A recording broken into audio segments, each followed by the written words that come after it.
sekaligus nggak enak juga. Itu kan SKP3K. Udah pelantikan. Menunggu SMS sama kita. Insyaallah Bukan pelatih, abang kalau sampai. Balik. Udah abang Ustaz kebaik. Assalamualaikum warahmatullahi wabarakatuh. Waalaikumsalam. Alhamdulillah rabbil alamin. Wal 'aqibatu lil muttaqin wa la 'udwana illa 'alal zalimin. Asyhadu an la ilaha illallah al-malikul haqqul mubin wa asyhadu anna Muhammadar Rasulullah as-sadiqul wa'dil amin. Allahumma fasholli wa sallim wa karim wa majid ala sayyidina wa nabiyina wa syafi'ina wa dhukrina wa maulana Muhammadin wa ala alihi wa sahbihi ajma'in. Amma ba'd, wallahu ta'ala subhana la ilma lana, subhanallah la ilma lana illa ma'allamtana innaka antal alimul hakim. Wa qala Rasulullah sallallahu alaihi wasallam, man kharaja fi talabil ilmi fa huwa fi sabilillah. Sadaqallahul azim wa sadaqa rasuluhun nabiyul karim. Wa nahnu ala dzalika minasyahidin wasyakirin walhamdulillahi rabbil alamin. Ibu yang dirahmati Allah Subhanahu wa taala, tentunya kita banyak bersyukur kepada Allah atas segala nikmat yang telah diberikannya kepada kita. Seterusnya mari kita perbanyak salawat dan salam kepada Rasulullah sallallahu alaihi wasallam.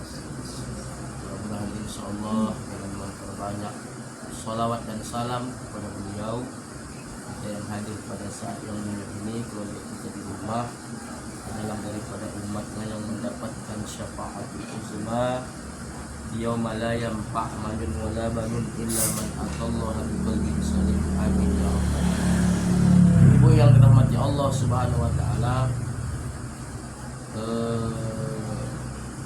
mungkin ada beberapa pertemuan, harusnya kalau salah saya Rabu lalu ya. Mungkin paham ibu-ibunya, dan mungkin memang kosong pengajian atau mungkin tidak ada jadwal, tidak ada jadwal. Kebetulan pun memang minggu-minggu sibuk yang lewat. Setelah Selasa kami diserahkan SK dilantik secara nasional, lebih kurang buat salah saya 29.000 baik di Kementerian Agama secara nasional, kemudian juga melalui melalui daring dan luring. Rabu besoknya juga, karena kami dah bagian keluarga besar Kementerian Agama, kami juga dikumpulkanlah dengan beberapa pengarahan-pengarahan, dan termasuklah di dalam SK itu diterima bahwasanya saya ditugaskan di Kecamatan Sungai Songoras, dipindahkanlah dari TBS. Nah, karena itu mungkin baru hari inilah kita sempat main. Bahkan semalam pun saya tak mengaji di Birpot, karena semalam ada dari Kanwil. Memang bulan-bulan sibuk ini kami tak ada prajabatan bu, yang ada dia BIMTEK online, di mana nanti ada 5 hari entah seminggu di Medan di Balai Diklat Keagamaan Hajah Pikau itu. Dan online ini kami 15 haji rentangnya, tapi kalau bisa diselesaikan dalam seminggu bisa. Alhamdulillah sudah selesai. Menunggu evaluasi nanti mengenai tugas-tugas dan fungsi sebagai P3KSN juga nanti ada tetap buka di Medan. Memang bulan-bulan sibuk lah ini. Tadi bilangkan oleh kasih kami untuk bulan-bulan ini tak apalah pun aktif mengajalihkan dulu kasih dulu sama kata lain. Alhamdulillah hari ini tak apalah sibuk. Tadi kami menyambut tamu dari Kemenak Kota Binjai, dan sore ini pun ada kegiatan tapi olahraga tetap juga lah kita menyuluh juga lah kan. Jangan lupa dengan tugas dan fungsi. Tadi malam ajak telepon sama yang mau ya, insyaallah hadir. Ibu-ibu yang mati Allah Subhanahu wa taala, adapun yang disampaikan pada siang sore hari ini menyambung daripada kaji kita dalam kitab Nasrul Ibad beberapa waktu yang lalu. Di sini ada perkataan ataupun sabda daripada Rasulullah SAW yang dikarang oleh Al-Imam An-Nawawi Al-Bantani, nasihat-nasihat untuk hamba. Kita ni hamba Allah tentunya. Tak berani kita mengatakan kita ni bukan hamba Allah. Ya. Macam mana pun bejatnya manusia itu, jahatnya manusia itu, ketika dibilang hamba setan, pasti dia marah. Tetapi yang dia mengaku sebagai hamba Allah, kita pun begitu juga. Maka wajarlah dikatakan nasihat-nasihat untuk hamba. Beberapa waktu yang lalu disampaikan alamatus syaqawah, tanda-tanda manusia yang celaka. Ada 4 yang dijelaskan, yaitu nisyanuz dzunubil madiyah, melupakan dosa-dosa yang lalu. Seterusnya wajikrul hasanat madiyah, mengingat kebaikan-kebaikan yang ia tuliskan, yang ia torehkan, yang perbuat. Kemudian yang ketiga, apalagi tanda-tanda orang celaka itu, wa nazaru ila man fawqa fid dunya, dan melihat segala sesuatunya ke atas dalam urusan dunia. Kemudian wa nazaru ila man dunahu atau dunihi fid din, dan kalau urusan agama dia tengok ke bawah. Maka kalau ada sifat-sifat seperti ini hindarilah. Maka kaji kita hari ini kebalikan daripada alamatus syaqawah atau Rasulullah, ada juga yang alamatus sa'adah, tanda-tanda orang yang berbahagia, tanda-tanda manusia yang bahagia. Dan ini adalah menjadi karakter ciri khas kita selaku orang-orang yang beriman, selaku hamba Allah, yang memang inilah menjadi visi dan misi hidup kita di atas dunia ini. Ya, agar kedamaian, ketenangan, kebahagiaan itu kita gapai, kita raih di atas dunia ini. Ya, selaku hamba Allah, selaku umat Rasulullah SAW. Apa itu? Alamatus sa'adah arba'ah, tanda-tanda orang yang berbahagia itu ada 4. Yang pertama, dzikruz dzunubil madiyah, mengingat dosa-dosanya yang telah lalu. Sudah pernah disampaikan kan, kalau orang yang celaka itu dia dilupakannya dosanya. Bahkan jangan sampai mindset kita, Bu, seperti orang kafir, non-muslim, yang memandang dosa itu, yang menganggap dosa dan kesalahan itu seolah-olah dianggap seperti lalat yang hinggap di hidungnya, lalu lalat itu di tepisnya, lalat itu terbang. Nah, kemana terbangnya? Apa pahamnya? Janganlah kita sampai menganggap dosa itu seperti tadilah orang-orang kafir tadi.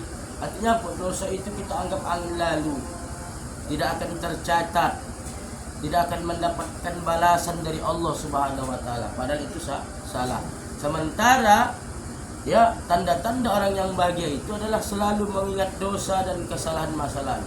Sekecil apapun kesalahan itu, kalau bisa ada dalam diri kita ini menganggap bahwasanya kita ini sama sekali belum tentu dari dosa dan kesalahan yang pernah kita lakukan belum ada jaminan ampunan dari Allah. Walaupun memang dalam satu sisi kita ini harus berharap kepada Allah, dosa kita itu akan mendapatkan ampunan, dengan catatan dosa yang mendapatkan ampunan itu kan ada, dia tidak berbentuk dosa-dosa besar, ya. Kemudian dosa-dosa besar itu banyaklah, termasuklah mensyarikatkan Allah, durhaka kepada orang tua, syahadatus su', ya, hukukul walidain, syahadatus su', 3 dosa besar. Kemudian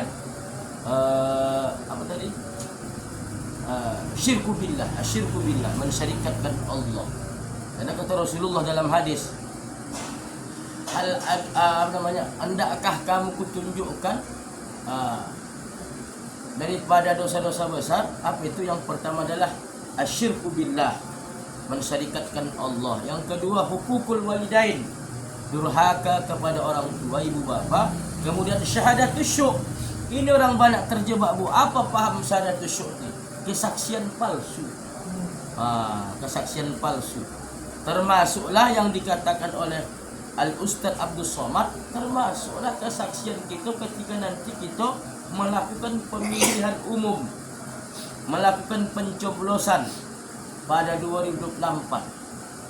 Karena di situ kita bukan hanya, kata Ustaz Abdul Somad dalam keterangan tausiahnya, bukan hanya sekadar kita hendak menancapkan paku di atas gambar, tetapi di situ kita bersaksi di hadapan Allah.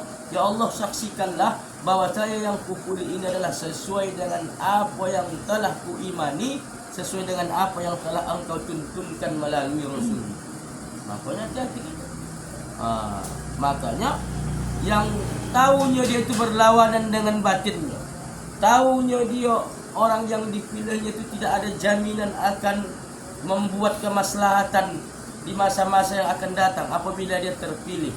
Bahkan sebaliknya makin parah ketika dia nanti menjabat. Kita pilih juga disebabkan apa? Ya itu tadi, ada serangan fajar, ada segala macam. Kita rubahlah kesaksian kita depan Allah. Seharusnya Allah menyuruh kita memilih seseorang yang kita menjadi wakil kita, menjadi pemimpin kita di masa yang akan datang. Tapi kita tolak dengan hati nurani kita yang paling dalam, disebabkan beberapa hal tadi yang saya sebutkan. Maka disebutlah kita syahadatus syuk, bersaksi palsu di hadapan Allah. Termasuk itulah dosa besar, dosa yang apa namanya ini, buatlah mendapatkan ampunan, kecuali ada syarat tertentu yang bisa kita lakukan untuk mendapatkan ampunan dari Allah Subhanahu wa taala. Nah, ibu-ibu yang mati Allah Subhanahu wa taala, jadi mengenai dosa dan kesalahan ini jangan kita lupakan.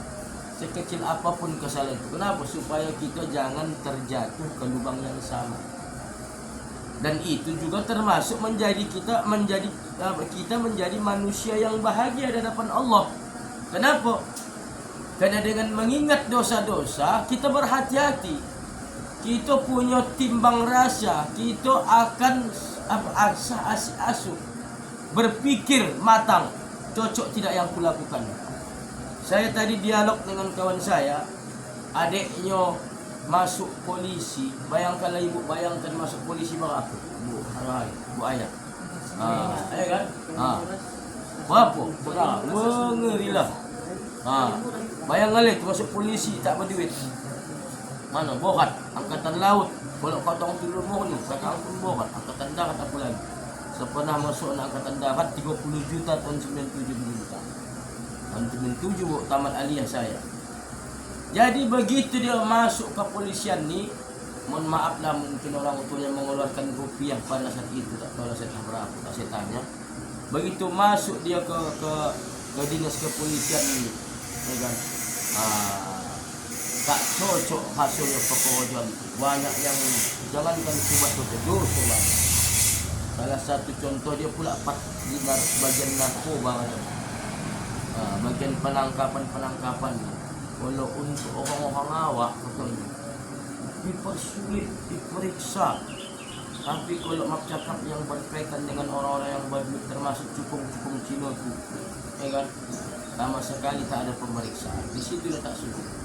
Kalau kahang tertangkap 20, laporan karang 5. Orang kita kahang ikan teri 5 kilo. Sulahlah ditangkap ikan terinya, diminta duit, diprotes lagi, paling balik balik di tangannya 3 kilo. Ini kahang betul orang tu baton ikan tu, sabiji ikan teri tak jambi orang tu. Itulah kita tak suka dia. Maka dia pun berhenti. Bayangkan ni. Kaji-kaji kan. Kenapa tadi? Kerana dia tidak mau terjebak, terlalu tidak bisa lagi dikuasainya lagi situasi itu. Tetapi bilang kenapa dia tak bersabar, berniat dia meniti karir, besok ketika dia jadi pejabat, jadi pimpinan, dirubah ya reformasi ya, payah, udah macam lingkaran setan. Begitu pula sistemnya pula. Lebih baiklah menyelamatkan diri kan begitu. Maka dzikruz zunubil madiyah, mengingat dosa dan kesalahan lalu itu membuat kita menjadi manusia yang bahagia di hadapan Allah Subhanahu wa taala. Kenapa diingat? Supaya kita mawas diri ke depan.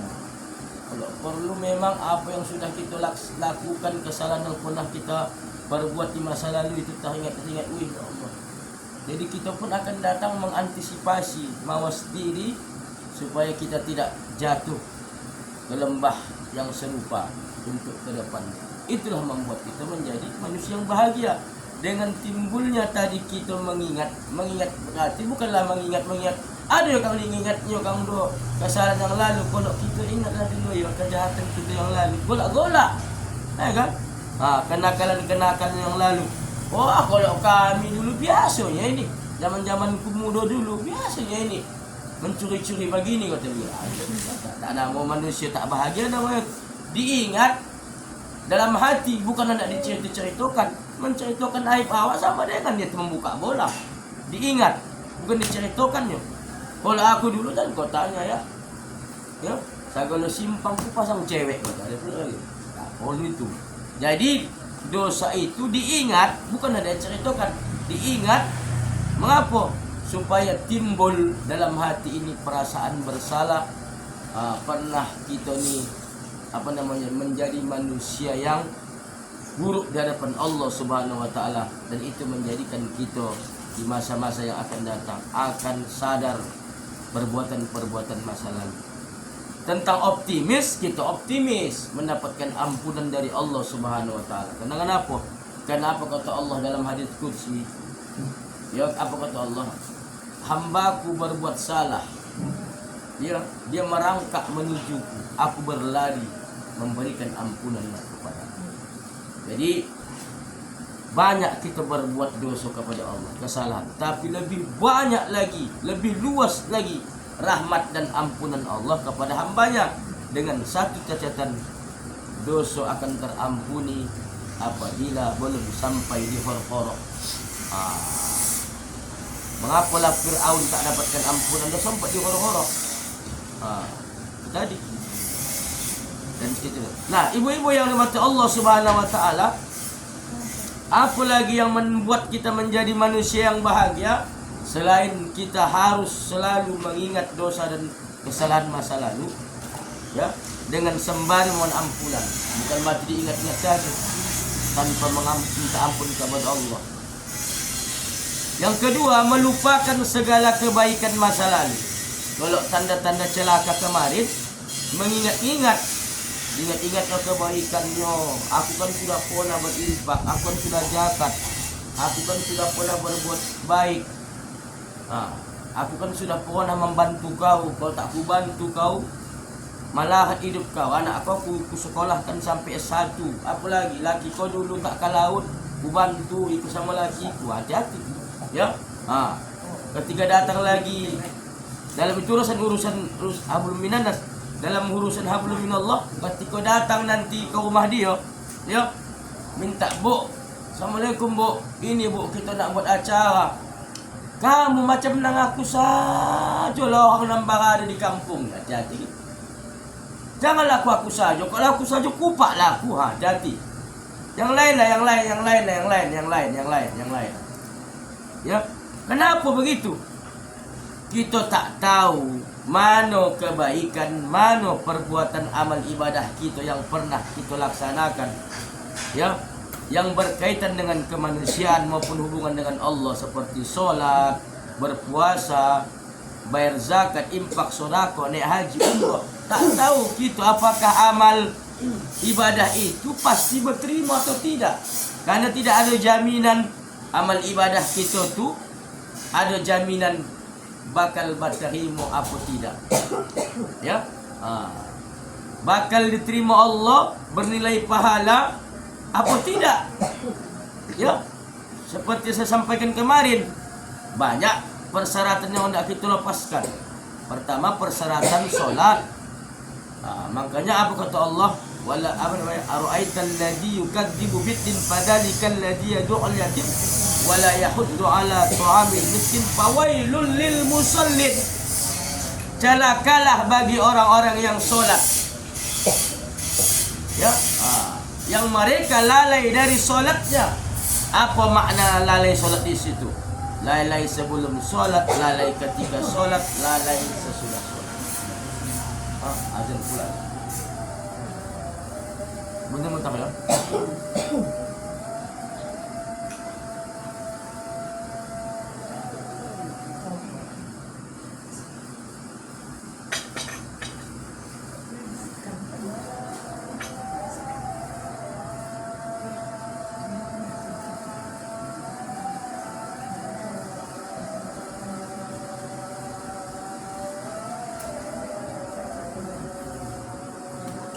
lang.